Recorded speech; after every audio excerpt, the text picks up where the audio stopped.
저는 60대 후반의 한 여성입니다.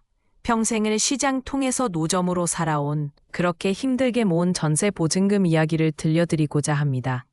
제 이야기는 전혀 예상치 못한 방향으로 흘러갔습니다.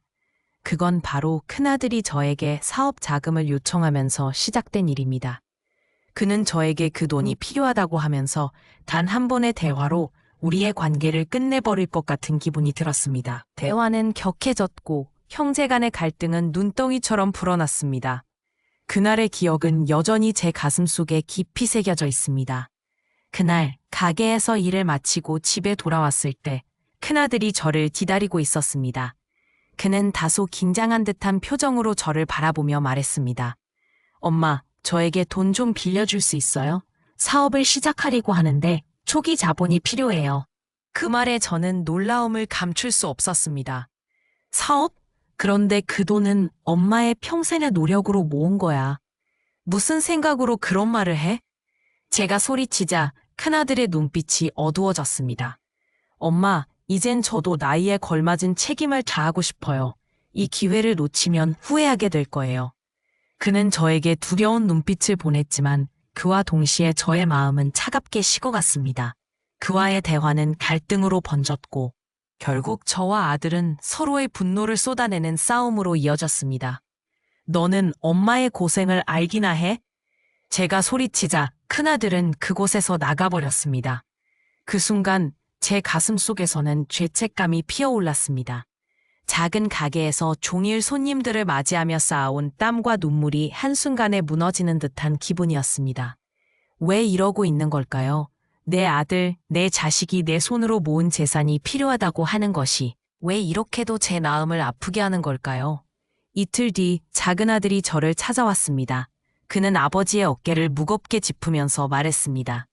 형이 사업하려 한다고요? 그 돈을 빌려주시면 안 되잖아요. 제가 얼마를 벌어도 그 돈은 엄마의 것이잖아요. 작은 아들은 화가 나서 소리쳤고 그 모습을 보며 저도 슬픔이 차올랐습니다. 그래 아들아, 나조차도 제 마음이 불안해. 이 순간 자연스럽게 저의 과거가 떠올랐습니다. 아버님이 힘들게 돈을 벌어오시며 우리에게 먹여 살리기 위해 얼마나 고생하셨던가요? 70년대, 80년대의 힘든 시절. 끝없는 일상의 피로에도 아버님은 언제나 열심히 일했던 모습을 떠올리게 되었고 그 모습을 보며 저도 저의 할아버지와 아버지의 고생을 이해하게 되었습니다. 하지만 그 이해가 이 상황을 해결해 줄 수는 없었습니다. 큰아들의 요청은 여전히 저를 괴롭혔고 작은 아들은 내 마음이 학교 과제를 미루듯 한없이 미루어지기를 바라는 듯 보였습니다. 그렇게 며칠이 지났고 제가 집을 나선 날이었습니다. 진정으로 힘든 결정을 내리기 직전이었습니다. 거리를 걷는 저는 고심하였습니다. 지금 이 순간에 돈을 빌려주면 내 아들들이 서로 미워하게 될까? 그 걱정이 저를 덮쳤습니다. 절망감과 슬픔에 차오를 때 다가오는 이웃 아주머니가 저를 보며 저에게 웃고 통화를 했습니다. 그 모습이 저에게 작은 힘이 되었습니다.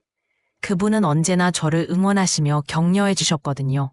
걷다가 다시 집으로 돌아가서 큰아들과 함께 생각해보자고 결심했습니다. 그와의 관계를 회복하겠다는 그 결정 속에서 다시금 희망이 보이기 시작했습니다. 그러던 어느 날 저에게 한 통의 전화가 걸려왔습니다. 아들이 저를 보러 온다고. 엄마, 미안해요. 잘못했어요. 저도 진정으로 할 수 있는 것을 찾고 싶었어요. 그 대화 속 저를 향한 눈빛은 아픔 속에서 진실되게 변할 수 있는 무언의 약속처럼 느껴졌습니다. 엄마도 미안해. 진정한 내가 부끄러워서. 말하며 우리는 서로를 바라보았습니다.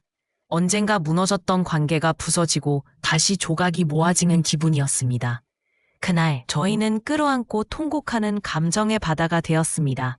서로의 아픔과 슬픔을 공유하는 과정에서 우리는 서로를 이해하고 그 속에서 사랑이 싹트게 되었습니다. 그리고 나서 몇 주가 지나 부모님께서 저를 돌아보셨을 때 그 이유를 알게 되었습니다. 너희들 이렇게 힘들게 키워놓고 이렇게 갈등으로 너희가 멀어지는 것이 나의 삶에서 가장 큰 슬픔이구나. 저의 부모님은 늘 저희를 격려하시며 마음을 열었고 그 고생은 저를 더욱 엄마처럼 만들어주었습니다. 살아보니 그렇습니다. 힘든 순간은 절대 혼자가 아니고 그것은 오히려 진실한 사랑의 기회인 것 같습니다. 저의 고생이 아들을 더욱 성장하게 만들고 때로는 서로의 진정한 소중함을 깨닫게 해주었습니다. 이제 다른 한편에서는 그간의 좌절이 언제쯤 울부짖어 버릴까 하는 불안 속에서도 우리는 새로운 결실로 가득 차 있습니다. 이러한 이야기를 들려드린 것이 용기였기를 기원합니다. 채널 구독과 댓글 요청을 잊지 마세요.